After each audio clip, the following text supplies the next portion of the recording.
Okay, so for this one, we want to say 4 times 3, which gives us 12, x to the second times x to the third. We keep the x, and we add the powers. 2 plus 3 give us 5. And of course, we're not done. Y to the first time y to the second becomes y to the third. You add the powers. It's a 2 here. Don't see a power. It's 1. You add it. Now for this one, is division. Similar to multiplication, but instead of adding the powers, we subtract. So it's going to be 16 divided by 2, which is 8. And we have the same x's, subtract.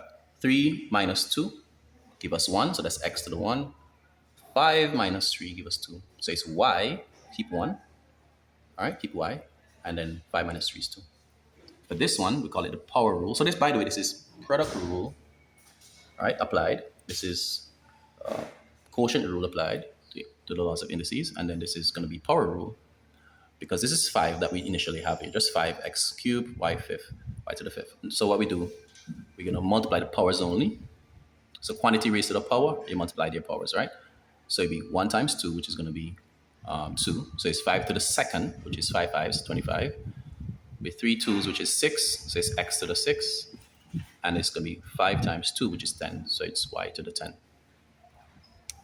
For this one, now all this quantity is raised to the 0 power, and any quantity to the 0 power is just 1. Now here we given the product of two binomials. So what we basically do, we take this 3x and multiply by each of these terms. Then we take the 2, multiply by each of these terms as well. So 3x times x gives us 3x squared. Then we go to 3x again. 3x times 5 give us 15x. So we have exhausted the 3x multiplying by 3x because we only have 2 terms here, right? We don't have another one to multiply 3x by, so we go on to 2. 2 times x give us 2x, and 2 5s give us 10. And put the answers there. All right, so this step here is just showing you that we take the 3x and multiply by this guy, x plus 5. Then we take the 2 and multiply by the same guy, x plus 5. And then we distribute, okay, by distributive law. Now, once we're here, we recognize we only have the inner terms as the like terms. Like terms must have the same variable raised to the same power, and these are x raised to the first power. So we're going to add 15 plus 2, give us 17x. All right, here now we have 5x plus 2 equals 17. So we want to undo the operations to isolate the x. So to undo plus 2, we use minus 2, but you got to do it to both sides. This will remove the 2, leaving us with 5x on the left-hand side of the equal sign, as you can see. But because we have to balance, because we subtracted 2, we got to do it to the other side as well. So 17 minus 2 is 15. Now we're left with 5x equals 15. So now, how do we undo that 5?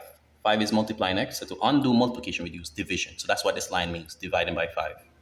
Do it to both sides. Let's give us 1. 5 and 5 plus 1. So we have 1x. 15 divided by 5 give us 3. Why do we divide this side by 5? Because what we do to this side, to undo the 5, divide by 5, we got to do to this side as well. Same thing is done with the inequations, right? Or I can call it inequality, as a matter of fact. So to undo minus 3, we use plus 3. But we got to do it to both sides. So this gives us 8 on this side, while we isolate 2x. Once we isolate 2x, the next step is to isolate x, because the goal is to have x is less than or equal to some number. Now 2x means 2 times x. To isolate the x rather, or undo the 2 that we're multiplying by, we divide by 2 on both sides. And that gives us x is less than or equal to 4. Now to put this on a number line, write this the number on a number line. Since we're talking about 4, we have the 4 here, and it must be less than or equal to 4.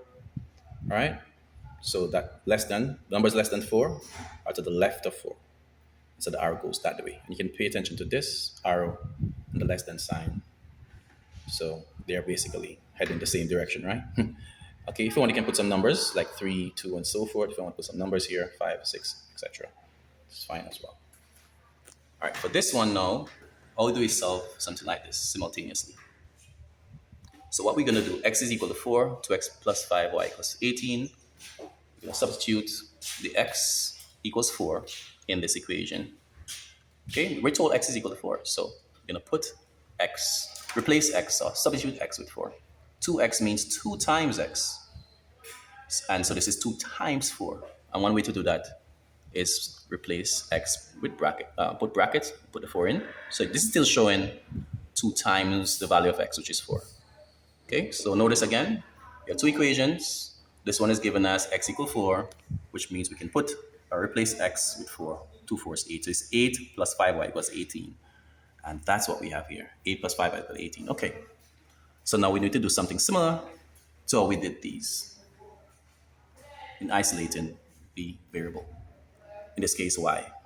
So to isolate y, we need to remove this 8. This is saying 8 plus 5y, which is the same thing as 5y plus 8.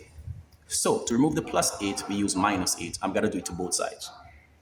So 8 minus 8 is 0, it's gone, leaving us with 5y, positive 5y. And 18 minus 8 is 10. 5y means 5 times y. So to undo it, we use division by 5. Okay, dividing both sides by 5, we have 1y equals 2. That's the solution for that y. So since we were given x already, we didn't have to solve it. And now we found y, we can put them together in a point form as an ordered pair, x and y. The solution is x equals 4 and y is 5. Always put the x first, that after. The next question, what is the smallest prime number? Well, the smallest prime number is 2. 2 has two distinct factors, 1 and 2. So that's the smallest one. 1 is not a prime number because 1 only has one distinct factors. One factor rather. Whole number, yes, the smallest whole number will be 0. Natural number, also called counting number, we naturally count from 1, so that's the smallest one. And write in standard form. Okay, so what we do with this, we write from the first non-zero to the last non-zero as the first part. I put the point after the first non-zero digit. So it's 5.3, drop those zeros. But we have to put times 10 to a power. Now, because this number did not start with 0, it's going to be a positive power. So in other words, the point is between 5 and 3 here. All right, to get it back to the end here, we got to move 1, 2, 3, 4, 5 times. In other words, we are multiplying by 100,000. Okay, so it's 5.3 times 100,000, which will give us back this. This is in standard form, a number between 1 and 10 times the power of 10. This number starts with 0, so the power of 10 is going to be negative. And here's why. Well, the point is here. We need to get it after the first non-zero digit. So it's 3.08. All right, those zeros in front would not matter in a case like this. If you try to put zeros in front of the calculator and then put 3 here and then point and press equal, those zeros disappear. So it's 3.08. But we need to get back this number here. So the point is here now, as we have it as 3.08. The point is here. To get it back here, we need to move it to the left. 1, 2, 3 times. Negative 3. And some people, when they're doing this, they just say, okay, we have 3 zeros as starting zeros, right? And so negative 3. Quick, right? But always remember to capture from the first non-zero to the last non-zero in the first part. Put a point after the first so that it's a number between 1 and 10. For this one, same thing. To get this number between 1 and 10, we move the point from here to here. So it's 2 point something. And 2 point something falls between 1 and 10, right? So it's a number between 1 and 10 times the power of 10. Well, the point is actually here now. So to get it back to the original, we need to move it to the right. So 1, 2, that's why it's positive 2. And that's the revision.